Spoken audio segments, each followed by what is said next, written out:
खबर शान करते चले नवाब शाह से जमात इस्लामी पाकिस्तान के नायब अमीर और मुमताज़ स्कॉलर डॉक्टर मेराज अल हदाद सदीकी ने कहा है कि सिंध सोफिया और औलिया की सरजमीन है। यहाँ पर सहाबा कराम रिज़वानुल्लाह अजमईन ने भी तबलीग इस्लाम के लिए कदम रंजा फरमाया, लेकिन यहाँ पर इस्लामी ममलिकत की बुनियाद 10 रमज़ान मुबारक को मोहम्मद बिन कासिम की आमद पर पड़ी, जिसने मजलूम ख़वातीन की पुकार पर यहाँ के राजा दाहिर को शिकस्त दी, बल्कि अपने किरदार और हुस्न अखलाक से देवल से मुल्तान तक लोगों के दिलों को मस्कर करके इलाका में इस्लाम का परचम लहराया।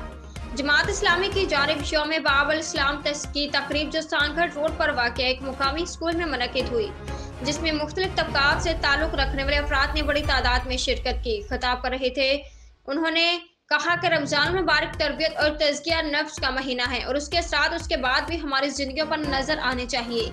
उन्होंने कहा कि इस माह मुकद्दस में आम लोगों को रिलीफ मिलने के बजाय महंगाई जिससे जीना मुश्किल हो गया है, तूफान की शक्ल इख्तियार कर लेती है। अब भी गरीब लोग मुफ्त आटा के हसूल में रोजाना अपनी जानों से हाथ धो रहे हैं, लेकिन हमारे अरबाब इख्तियार ने आंखें बंद कर रखी हैं, जबकि इक़्तिदार की रस्साकशी अरूज पर है। उन्होंने कहा कि इस्लाम पर मुकम्मल अमल और नफाज करके ही हमारे मसाइल का खात्मा मुमकिन है। तकरीब से जमात इस्लामी के ज़िले अमीर सरवर अहमद कुरैशी, मुकामी अमीर अब्दुल बासित कुरैशी ने भी खिताब किया। Report Rao Mohammad Afzal Rajput, district reporter JN news Nawab Shah.